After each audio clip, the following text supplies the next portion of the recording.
संगम नगरी प्रयागराज की फूलपुर सीट पर छठे चरण में 25 मई को वोटिंग हो चुकी है। अब नतीजों का सभी को बेसब्री से इंतजार है। नतीजे क्या कुछ होंगे, फिलहाल इसके लिए 4 जून का इंतजार करना होगा। बहरहाल हमारे साथ इस वक्त फूलपुर सीट से बीजेपी के उम्मीदवार और मौजूदा विधायक प्रवीण पटेल जी हैं। प्रवीण जी, इम्तिहान हो चुका है, रिजल्ट की बारी है। देखिए, रिजल्ट भी बहुत अच्छा रहेगा, इसलिए कि लोगों के बीच में जो हम लोगों ने देखा और जो जन समर्थन हम लोगों को मिला, निश्चित रूप से बड़ी जिम्मेदारी के साथ कहना चाहते हैं कि 4 तारीख को हम लोग भारी बहुमत से जीतेंगे। और जो माननीय मोदी जी इस बात को हमेशा कहते हैं कि भाई इस देश को विकसित देश बनाना है, जिसके लिए जनता लगातार माननीय मोदी जी का जन समर्थन कर रही है, उसको लेकर हम लोग आगे बढ़ेंगे। मतलब आपका ये कहना है कि जो आपने इम्तिहान दिया है वो पेपर बहुत अच्छा हुआ है। बहुत अच्छा पेपर हुआ है और जनता का बहुत ही जन समर्थन मिला है। हर तबके का, हर वर्ग का और ख़ासकर महिलाओं का हमने देखा कि मोदी जी के प्रति जो लोगों में रुझान दिखाई पड़ा है वह बहुत ही अद्भुत है। और उस भरोसे से हम इस बात को कह सकते हैं कि फिर से फूलपुर इतिहास बनाने का काम करेगा। तो जीत को लेकर कितना आश्वस्त हैं आप? हम लोग पूरी तरीके से आश्वस्त हैं और अच्छी जीत होगी, अच्छे मार्जिन से जीत होगी, ये हम कहना चाहते हैं। मतलब जब रिजल्ट आएगा तो फर्स्ट डिवीजन पास होंगे। हाँ, फर्स्ट डिवीज़न होंगे, उससे आगे भी जाएंगे। अच्छा, वो कौन सा फैक्टर रहा, क्या लगता है कि वो कौन सा फैक्टर रहा जो आपके चुनाव में काम आया, जिसके आधार पर आप इतनी बड़ी जीत का दावा कर रहे हैं? देखिए, वो है विकास। आप इस बात को अगर देखिए कि प्रयागराज में पिछले 10 सालों में जो विकास हुए हैं, उसको लेके जनता में बहुत ही अच्छा माहौल रहा है। गांव-गांव में लोग देख रहे हैं कि पानी की टंकियां बन रही हैं, गांव-गांव में गरीबों के घर बन रहे हैं, गांव-गांव में टॉयलेट्स बन रहे हैं, गांव-गांव में बिजली के खंभे लगाए जा रहे हैं, विद्युतीकरण किया जा रहा है, पुराने तार बदले जा रहे हैं, आयुष्मान कार्ड के माध्यम से लोगों की बीमारी के इलाज के लिए सुविधा दी जा रही है।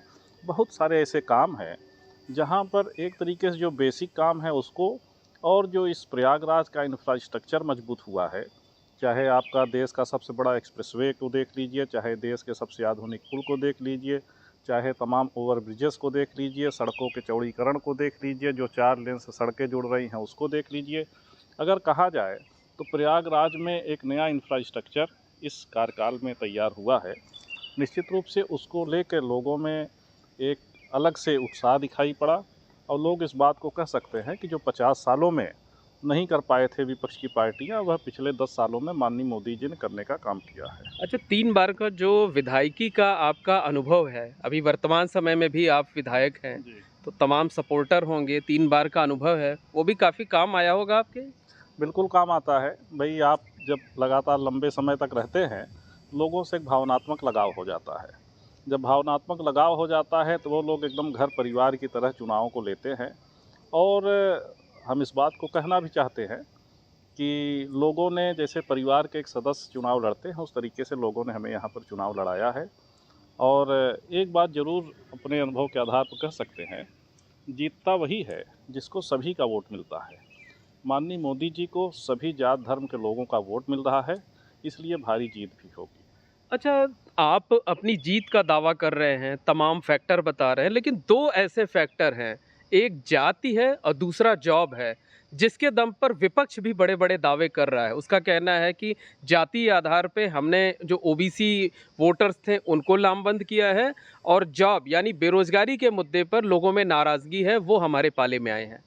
देखिए, जनता उनको अच्छे से पहचानती है। उनको भी जनता ने एक बार नहीं बल्कि कई बार मौका दिया है। जब भी मौका दिया है, उन्होंने कुछ लोगों को छोड़ के सारे लोगों को ठेका दिखाने का काम किया है। सारे लोग इस बात को महसूस करते हैं कि जब भी समाजवादी पार्टी की गवर्नमेंट आती है, तब लोगों के साथ बहुत ही ज़्यादा भेदभाव होता है। और केवल नौकरियों में नहीं, बल्कि बिजली भी ज़्यादा वहीं मिलती है जहां उनके समर्थक रहते हैं। स्वाभाविक है कि ऐसे लोग जो भेदभाव करते हैं, उनका ज़माना अब चला गया है। और बाकी आप इस बात को भी देखिए, आखिर समाजवादी पार्टी को लोगों ने क्यों बदलने का काम किया? उसके पीछे कारण यही था, जब नौकरियों की भी बात आती थी तो वो भी जो है पहचान के नौकरी के नाम पर, कहीं पैसे के नाम पर, कहीं जात नाम पर, वो लोग लोगों को नौकरी देने का काम करते थे। पहली बार ये माननीय योगी जी, माननीय मोदी जी की सरकार है जो लगातार निष्पक्ष तरीके से मेरिट के आधार पर लोगों को नौकरी देने का काम कर रही है।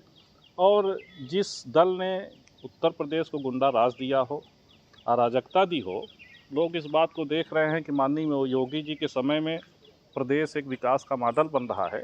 प्रदेश में रोजगार की बहुत सारी संभावनाएं दिखाई पड़ रही हैं, स्वरोजगार से बहुत सारे लोग जुड़ रहे हैं, तो स्वाभाविक है कि उनके कहने का कोई असर जनता पर नहीं है। अच्छा, एक बात ये बताइए कि अब 4 जून को काउंटिंग होनी है, इम्तिहान तो जो होना था हो गया जो है वो, काउंटिंग को लेकर किस तरीके की तैयारी कर रहे हैं आप लोग, किस तरीके से सतर्कता बरत रहे हैं, किस तरीके से तेज तर्रार और जुझारू कार्यकर्ताओं की टीम लगाई जा रही है? देखिए, काउंटिंग के लिए लोगों के जो एजेंट फार्म होते हैं वो भर दिए गए हैं और 1-2 दिन में वो एजेंट फार्म भी आ जाएंगे लोगों के पास।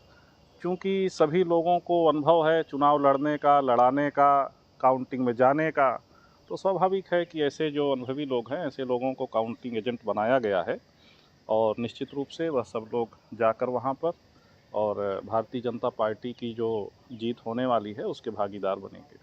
एक आखिरी सवाल ये है कि आप गंगा जी के किनारे रहते हैं, अभी हम गंगा जी के तट पर ही खड़े हुए हैं, तो क्या लगता है कि गंगा मैया इस बार जो है वो बेड़ा पार करेंगी, नैया पार कराएंगी?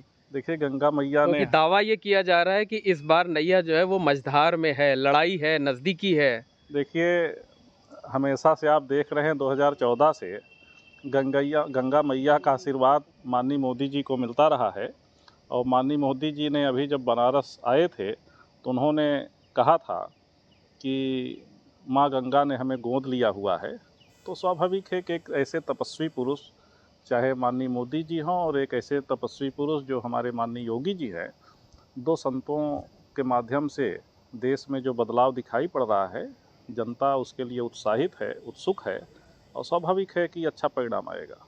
तो धन्यवाद। ये हैं प्रवीण पटेल जी, भारतीय जनता पार्टी के उम्मीदवार हैं, अपनी जीत का दावा कर रहे हैं और सिर्फ जीत का ही दावा नहीं कर रहे हैं बल्कि ये भी दावा कर रहे हैं कि 4 जून को परिणाम उनके पक्ष में तो आएगा ही, साथ ही बड़ी जीत दर्ज करेंगे और प्रदेश में प्रधानमंत्री नरेंद्र मोदी की अगुवाई में बीजेपी तीसरी बार सरकार बनाएगी।